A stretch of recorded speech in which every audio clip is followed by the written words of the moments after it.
কি রে হাল্ক, তুই এখানে বসে আছিস? তোর বাবা তো কাল রাত থেকে এখনো বাড়ি ফিরেনি। কি বলছে মা?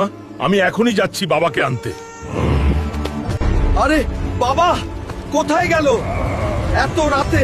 নাকি বাবার কিছু হয়েছে?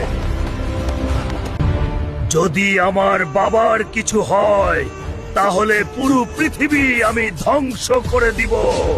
আরে হাল্ক ভাই, তোমার বাবাকে কাল রাতে বুল্লু ধরে নিয়ে গেছে। যদি আমার বাবার কিছু হয় তাহলে আমি বুল্লুকে শেষ করে দিব। আরে বুল্লু, তুই আমার বাবাকে ছেড়ে দে। তোর বাবা আমার কাছ থেকে 1,00,000 টাকা নিয়েছিল, এখনো দেয়নি, তাই বেঁধে রেখেছি। বাবা হাল্ক, আমাকে মাফ করে দে। তোর বোনের বিয়ের জন্য আমি 1,00,000 টাকা নিয়েছিলাম, আমাকে এখান থেকে নিয়ে যা। এরা খুব খারাপ লোক। এখন 1,00,000 টাকা আমি কোথায় পাবো? কোনো কাজ করলেও তো কেউ দিবে না।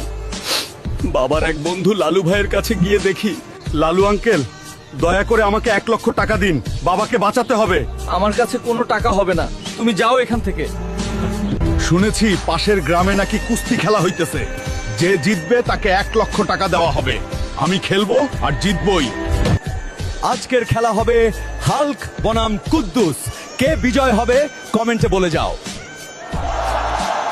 বন্ধুরা, তোমরা ভিডিওতে লাইক করে চ্যানেলটা সাবস্ক্রাইব করে দাও, তাহলে আমার শরীরে শক্তি চলে আসবে আর আমি বাবাকে বাঁচাতে পারবো। প্লিজ।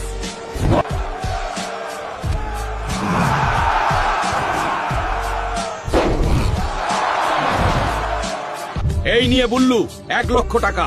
এবার তুই আমার বাবাকে ছেড়ে দে, আর কোনোদিন আমার বাবার গায়ে হাত দিলে তোকে শেষ করে দিব।